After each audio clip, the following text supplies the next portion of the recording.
Hello everyone, welcome to the second part of my investments in the Burning Crusade. In the first video I talked about why I had invested into 1084 Primal Life, and yeah, my average price was 1 gold and 27 silver. Right now the price is close to 7 gold each, but I'm still holding on to mine as I believe they will increase even further. I mean, every single day they're basically increasing by 1 gold. Recently I've started to spend quite a bit of gold on enchanting materials. People are doing so many different dungeons where you're for example getting greater planar essence and lesser planar essence.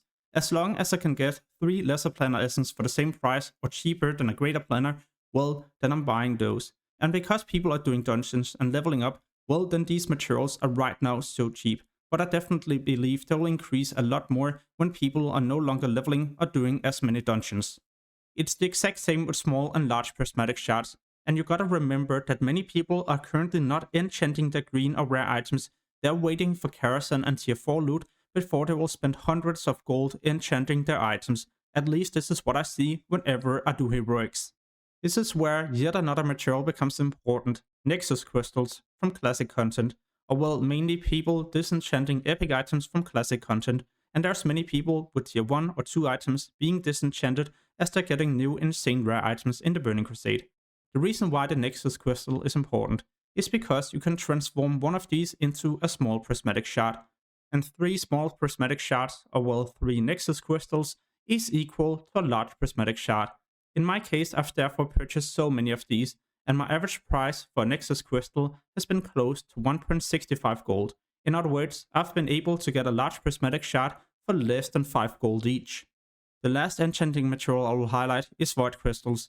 Right now there's no usage, but the moment Karasan is being unlocked, well then we can get new formulas such as Sunfire and also Mongoose. And by that time the price for these might be increasing as you will need quite a few void crystals, but maybe I'm wrong. Nonetheless, I haven't spent too much gold into this investment yet. Exactly why I've only purchased a total of 15 so far. My main investment is definitely going to be the Nexus crystals, and then a couple of greater planar essence and small prismatic shards. Moving on to important consumables, starting with haste potions. These will be useful throughout the entire expansion, and as of right now, the average price is between 4 to 5 gold for each of these. But instead of buying the potions, then what I've done myself is to buy the different materials you will need and then found an alchemist. This alchemist has to be a potion master as they have a chance to proc additional potions. The proc chance isn't too high, but there's a chance you'll be getting 1 to 4 additional potions. And as you can see in this case, I'm extremely lucky, first getting 2 additional ones, then 1 additional one, and at the end 4. Like I mentioned earlier, then this potion stays relevant throughout the entire expansion, so I don't believe I will be selling these during phase 1, probably in phase 2 or 3. And therefore I've also purchased a recipe for the haste potion, as this might be getting more expensive, but be aware it is quite expensive already.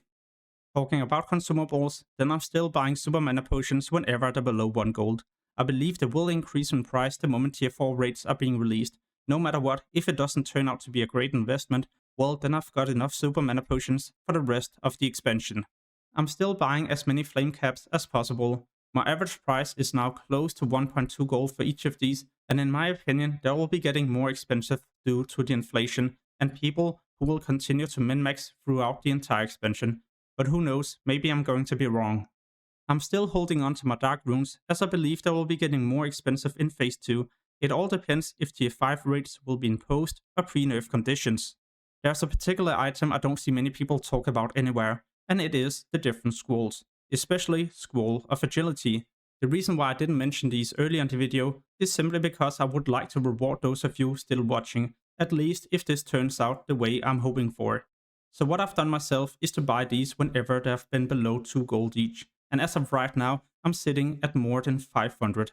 Because in Burning Crusade Classic 2021 I was selling these for more than 11 gold each. Be aware, not during the beginning of the expansion, but closer to phase 3. In other words, it is a longer term investment, and it's the exact same with Scroll of Strength. And Scroll of Strength sadly didn't sell for as much during Classic, but maybe it will be different in Anniversary. No matter what, then it's always important to remember never to invest more than you can afford to lose. There's no guarantee these investments will make you a profit. And another thing to be aware of is that my members has early access to these videos, so a couple of days of advantage where they will get this information before everyone else, and therefore a chance to get the materials a bit cheaper. Soon I'll start working on part 3 and other important gold making guides you definitely don't want to miss, so make sure to subscribe to get notified when I post these. As always, thank you so much for watching and have an amazing day. Peace.